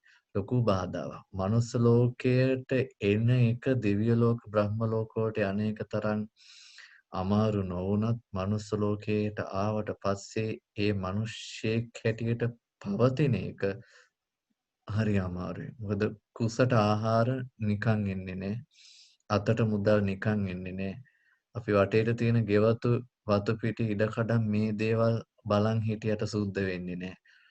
ඒ වගේම කුඹුර දිහා ගිහිල්ලා කුඹුර පැත්තට ගිහිල්ලා අත් දෙක එකට එකතු කරලා වන්දනා කරා කියලා කුඹුරේ ගොයම් පැලවෙන්නේ නැහැ. ඒතර මිනිස්සෙක් හැටියට ඉපදුනහම මනුෂ්‍යත්වයේ පවත්වන්න හරි අමාරුයි. විවිධ රෝගාබාධ ඇති වෙනවා. වාපිත්සෙම් නිසා විවිධ රෝගාබාධ ඇති වෙනවා. පඨවි ආපෝ තේජෝ වායෝ කියන මේ සතර මහා ධාතු කිපෙනවා. කිපීම වලට ලක් වෙනවා. ඉතින් මේක එක පැත්තකින් ගත්තා එක පැත්තකින් නෙමෙයි විවිධ පැති වලින් ගත්තාම දුක කියන එක හොඳින් දකින්න පුළුවන් තැනක් තමයි පින්වතුනි දුක්ඛාරිය සත්‍යය. ඒක තමා ඉන්න වපසරිය තුළින් දකින්නටත් වඩා සමස්ත ලෝකයා දෙසම බලලා ඒ වපසරිය තේරුම් ගන්න උත්සාහ කරනවා නම් හරි වැදගත් වෙනවා. මොකද සමහර අය උප්පත්තියම ධනවත්, උප්පත්තියම පොහොසත්, උප්පත්තියම කුලවත්. ඒ උප්පත්තියම ධනවත්, පොහොසත්, කුලවත්කම් ලැබපු සමහර අයට ඒ උප්පත්තියෙම පවුලෙන් ලැබිච්ච දේවල් නිසා අන්ධභාවයටපත් වෙනවා. ඒතර එයාලා මනුස්ස ලෝකේ මැනගන්නේ එයාලට උප්පත්තියෙන් ලැබිච්ච දේවල් එක්ක. නමුත් ලෝකයේ මනුෂ්‍යත්වයේ ඒ කියන්නේ මනුස්ස ලෝකයේ තියෙන දුක්ඛාර සත්‍යයේ ස්වභාවය තේරුම් ගන්න නම් ඔබ ඒ වගේ තත්වයක ඉන්නවා නම් එතනින් පටන් අරන් හරියන්නේ නැහැ. මේ ලෝකයේ අනිත් මිනිස්සු දිහා බලන්න පුරුදු වෙන්න ඕනේ. අනිත් මිනිස්සු කන බොන හැටි බලන්න පුරුදු වෙන්න ඕනේ. අනිත් මිනිස්සු මේ රුපියල් 500ක් දවසකට හොයාගන්න කැප කරන මහා කැපවීම දිහා බලන්න. බලන්න මේ ලෝකේ මහා පුදුම දුකක් කියලා කියන්නේ. සමහර මිනිස්සු දවසකට කෝටි ගණන් ලක්ෂ ගණන් හම්බ කරනකොට සමහර අහිංසක මිනිස්සු ඉන්නවා දවසකට රුපියල් 100ක් හොයාගන්න බැරුව අප්‍රමාණ දුකක් විඳිනවා. ඒක මහා පුදුම මේ දෙයක්. මේක දුක්ඛ ආර්ය සත්‍යම තමයි මතුවෙන්නේ. එක පැත්තකින් හිනත් යනවා මේ ලෝකයේ මේ දේවවාදී ආගම් වල උගන්වන දේවල් බලපුවාම මේ ලෝකයේ දෙවියෝ මැවුවනම් මේ වගේ විහිළුවක් ඇයි මේ ලෝකෙට සපයලා තියෙන්නේ. සමහර මිනිස්සුන්ට කන්න නැතුව බිත්තිවල පස් කන අවස්ථාවල් අපි දැකලා තියෙනවා. පොළවේ පස් කන අවස්ථාවල් දැකලා තියෙනවා. පුච්චපු මැටි කන අවස්ථාවල් අපි දැකලා තියෙනවා. මේක මහා විහිළු ලෝකයක්. ඉපදිච්ච මනුෂ්‍යත්වයේ මැරෙනකම් පවත්වන්න කොච්චරනම් අපි පීඩා විඳින්න ඕනද? දැන් ඔබට මේ මොහොතේදී ලොකු බයක් තියෙනවනේ වයසට ගියපම් මං කොහොමද ජීවත් වෙන්නේ කියලා. පෙන්ෂන් එකක් එන්නේ නැත්තම් එහෙම නැත්තම් තමාට ස්ථිර වැටුපක් ඒ කාලය තුල ලැබෙන්නේ නැත්තම් එහෙම නැත්තම් වෙන ලැබෙන ක්‍රමයක් නැත්තම් එහෙම නැත්තම් තමාට ඉන්න දරුවෝ තමාට නොසලකාවි නම් මම යැපෙන්නේ කොහොමද කියන ලොකු බයක් තියෙනවා. ලංකාවේ ඉන්න මිනිස්සුන් නම් මම දකින ලොකු බයක් තමයි වයසට ගියපම දරුවෝ නොසලකා හරිවි කියන බය. ඒ බය ඒකත් දුක්ඛාරිය සත්‍යයේම කොටසක්. ඉතින් ඒකෙදි අපි තේරුම් ගත යුතු දෙයක් තමයි පින්වතුනි බුදුරජාණන් වහන්සේ පැහැදිලි කරන මේ මනුෂ්‍යත්වය තුළ මනුස්ස ලෝකේ ඉපදුනාට පස්සේ ඒ මනුස්ස භාවයේ පවත්තන්නට තියෙන දුක ඒක සංකත දුක්ඛයට තමයි වෙන්නේ සංකත ස්වභාවයට. ඊළඟට සංతాප ස්වභාවය රාග දේශ මොහ වලින් මේ මිනිස්සු ඇවිලෙන විදිය පේනවානේ. කොච්චරනම් මිනිස්සු මේ දේවල් වලට ඇවිලෙනවද? නඩු හබ කියාගෙන එකිනෙකාට ගරහා කරගෙන නොදන්නා දේවල් වලට විවිධ අභූත චෝදනා ගොඩනගමින් මේ මිනිස්සුන් මේ කර විවිධ විදියට ඇවිලෙන විදිය ඔබට පේනවනේ. ඊර්ෂ්‍යාව, කුහකකම, මාන්නය, වෛරය, ක්‍රෝධය, ගුණමකුකම් මේවා නිසා මිනිස්සු කොච්චරනම් පීඩාවටපත් වෙනවද? සංతాප දුක කියන එක නම් මනුස්ස ලෝකේ එමටයි. සංతాප දුක කියන එක මනුස්ස ලෝකේ අපිට අස්සක් මුල්ලක් නෑර දකින්න පුළුවන් දෙයක්. ඔබ යම්කිසි ගමනක් යනවා නම් ඒ ගමන ආරම්භ ඉඳන් ගිහිල්ලා ආපස්සට තමාගේ වාසස්ථානෙට එන තෙක් ඔබට මිනිස්සු 1000ක් හම්බ වෙනවා නම් ඒ මිනිස්සු 1000 තුලින් ඔබට සංతాප දුක දැක ගන්න පුළුවන්. සමහර අය රාගෙන් පීඩා විඳිනකොට සමහර අය ද්වේෂයෙන් පීඩා විඳිනවා. සමහර අය ද්වේෂයෙන් විඳිනකොට සමහර අය මෝහයෙන්, සමහර අය ඊර්ෂ්‍යාව, මද මාන මේ වගේ විවිධ ක්ලේශයන්ගෙන් පීඩා විඳින. ඉතින් ඒක මහා විකාර ලෝකයක්. ඒ හැම පැත්තකින්ම ඉස්මතු වෙන්නේ පින්වතුනි දුක්ඛාරය සත්‍ය ස්වභාවයමයි. විපරිණාමය කියලා කියන්නේ මොහොතක් පාසා වෙනස් වෙන ස්වභාවයකුත් මනුෂ්‍ය ලෝකයේ තුල තිබෙනවා වගේම මිනිස්සෙක් හැටියට ඉපදලා ඉන්න ජීවීන් ඊළඟ මොහොතේදී සමහර විට මැස්සෙක් කූඹියෙක් වගේ පුංචි සතෙක් කළා ඉපදෙන්නත් පුළුවන් අවකාශය තිබෙනවා. මේ වෙනස් වෙන ස්වභාවය අපි විපරිණාම දුක හැටියට සලකන්න පුළුවන්. ඉතින් අවීචි මහ නිරය ගත්තම පින්වතුනි අවීචි මහ නිරය කියලා කියන්නේ කල්ප ගණන් අප්‍රමාණ දුකක් විඳින දුක්ඛාරී සත්‍ය මොනවට පිළිබිඹු කරන අපූර්ව ස්ථානයක් හැටියට අපාය අපිට හඳුන්වන්න පුළුවන්. പ്രേත ලෝකයේත් ඒ වගේ. තිරිසන් ලෝකයේත් ඒ වගේ. සමහර කුරුල්ලෝ අපි දැකලා තියෙනවා රැයට බය වෙලා මේ ළඟදිත් මම බලාගෙන එළියටලා ඉඳගෙන ඉන්නකොට රැ එකපාරට ආපු ගැස්සීමකට ශබ්දයකට ගහේ වහලා හිටපු රැ හැංගිලා හිටපු කුරුල්ලෙක් එකපාරට බිම වැටුණා. ඊට පස්සේ කුරුල්ලට ආපහු අත්තට යා ගන්න බෑ ඇස් දෙක පේන්නේ නැහැ. ලයිට් එළි හැම වටේටම පත් වෙන නිසා මේ කුරුල්ල කරුවෙලේ ගිහිල්ලා ගස්වල වැදෙනවා. ඊට පස්සේ බිත්ති වල වදිනවා. එක විකාරය මම කල්පනා කරන්නේ ඇත්තට මේ ලෝකය මොනතරම් දුකින් පිරිච්ච ලෝකයක්ද. අපි දැන් මේ දිහා බලාගෙන ඉන්නවා. ඒ සත්තු ඊළඟ ජීවිතේ සමහරට මිනිස්සු වෙලා අපි වදින විදිය බලාගෙන ඉඳී. මේ දුක්ඛ ආර්ය සත්‍ය කියන එක තිරිසන් ලෝකයේ තුලත් අපිට ඒකාන්තයෙන්ම දකින්න ලැබෙන දෙයක්. මේ විදිහට ගත්තාම පින්වත්තුනි අපිට මේ දුක්ඛාරිය සත්‍ය ගැන පමණක්ම ජීවිතේ අවසානයේ වෙන තෙක්ම අවුරුදු ගණනාවක් අපිට හිතා තේරුම් ගන්න පුළුවන් කරුණ ඕන තරම් තියෙනවා. දුක්ඛාරිය සත්‍ය කියලා කියන්නේ පින්වත්තුනි සැඟවිච්ච දෙයක් නෙමෙයි. දුක්ඛාරිය සත්‍ය කියලා කියන්නේ අපිට නොපෙනෙන දෙයක් නෙමෙයි. දුක්ඛ ආර්ය සත්‍ය කියලා කියන්නේ මිනිස්සුන්ගේ මානසිකත්වය ඍණාත්මක කරන දෙයක් නෙමෙයි. දුක්ඛ ආර්ය සත්‍ය කියලා කියන්නේ සැබෑ වශයෙන්ම ලෝකයේ තුල අපිට අපේ ජීවිතයට ආබද්ධව පවතින සත්‍ය උදයක්. ඒ සත්‍ය අපි තුලින් අපි වටහා ගන්නට අපි උත්සාහ කරොත් ඇත්තටම අපිට තේරුණොත් අපි අවංකව මේ ආර්ය සත්‍ය තුල අපි තවදුරටත් ඉදිරියට පියවර තබාවි කියලා තමයි අපිට තේරුම් ගන්නට වෙන්නේ. ඒ කියන්නේ දුක්ඛාරිය සත්‍යයෙන් ඊළඟට දුක්ඛ සමුදය ආරිය සත්‍යයට යන්න පුළුවන්කම ලැබෙනවා. මොකද දුක අවබෝධ කරගත්ත කෙනෙක් දුක තුල පිහිටලා ඉන්නේ නැහැ. එයා දුක්ඛ සමුදය ආරිය සත්‍ය කුමක්ද කියලා ගවේෂණය කරන මේ දුකට හේතුව මොකක්ද කියලා හොයන්න පටන් ගන්නවාමයි. ඒ නිසා දුක කියන එක ලෝකයේ තුල අපි හොඳින් මේ දුක්ඛාරය සත්‍ය අපි ගවේෂණය කර කර ඒක තේරුම් ගන්නට අපි උත්සාහ කරන්නට ඕනේ. අහන, දකින, විඳින්න හැම දෙයක්ම අපි දුක්ඛාරය සත්‍යයට ගලපගමු. විශේෂයෙන් ඔබේ ඇස් වලින් එක කඳුලක් මේ මොහොතේදී හෙලනවා නම් ඒ හෙලන හැම කඳුලක්ම දුක්ඛාරය සත්‍ය තුලින් දකින්න. ඔබ ඉදිරියට යම්කිසි අහිංසක කෙනෙක් ඇවිල්ලා ඔබෙන් යම්කිසි රුපියලක් ඉල්ලනවා නම් ඒ ඉල්ලන පුද්ගලයා තුලින් දුක්ඛාරය සත්‍ය දකින්න. ඔබට යම්කිසි කෙනෙක් ඇවිල්ලා අවමාන කරනවා නම් ඒ අවමාන කරන පුද්ගලයා තුලින් දුක්ඛාරය සත්‍ය දකින්න. ඒ වගේම ටීවී එකේ ගිරිය කඩාගෙන එකිනෙකාට අපහාස කරගන්න, අවඥා කරගන්න, නැති වැරදි පෙන්න අපහාස කරන මිනිසෙක් දකිනවා නම් ඒ හැම මොහොතකම දුක්ඛාරය සත්‍ය මතු කරගන්න. වතුර තිබහින් පණ නැතුව වැටලා ඉන්න සතෙක් දකිනවා නම්, බඩගින්නේ එහාට මෙහාට ඉගිලෙන සතෙක් දකිනවා නම්, අපි මොන හරි දෙයක් කනකොට අපේ කටවල් දිහා බලාගෙන ඉන්න සුනකෙක් දකිනවා නම්, ඒ හැම ඒ දෙයක් තුළින්ම හැම සතෙක් තුළින්ම හැම සිදුවීමක් තුළින්ම ඔබ දුක්ඛාරය සත්‍යෙම ඉස්මතු කරලා ගන්න.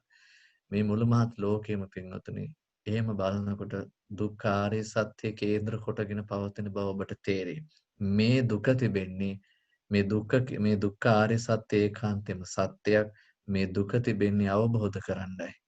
ඒක තමයි ධම්මචක්ක සූත්‍රයේදී වදාළේ තංකෝ පනිදං දුක්ඛං අරිය සත්‍යං පරිඤ්ඤයං කියලා. පරිඤ්ඤයං කියන වචනෙන් සඳහන් වෙන්නේ මේ පිරිසිඳ අවබෝධ කළ යුතු දෙයක්. එහෙමතු කිය ඉන්න තියෙන දෙයක් නෙමෙයි. පිරිසිඳ අවබෝධ කළ යුතු දෙයක්. ඒ පිරිසිඳ අවබෝධ කිරීම දැකගත යුත්තේ බාහිර පුද්ගලයෙක්ගෙන් නොවේ තමා තුළින්මයි. යම් කිසි දවසක ඒ පිරිසිඳ අවබෝධ කරගත්තා නම් පරිඤ්ඤාත කියන තැනටපත් වුනහම ඔබ දුක්ඛාරය සත්‍ය කළ යුත්ත කොට නිමා කළ අයෙක් බවට පත් වෙන. එදාට ඔබට දුක්ඛාරය සත්‍ය කරන්න ඉතුරු වෙන දෙයක් නැහැ. මේ දුක්ඛාරය සත්‍ය වනාහි සත්‍ය ඥාන, කෘත්‍ය ඥාන, කෘත ඥාන වශයෙන් බෙදී ගොස් යම් කිසි දවසක ඔබේ අවබෝධය පරිපූර්ණ වුණාම එය මේ ආකාර තුනකින් පරිපූර්ණ වෙච්ච ආර්ය සත්‍ය අවබෝධයක් බවට ඒකාන්තයෙන්ම පත් වෙනවා. ඔබට ආශිර්වාද කරනවා.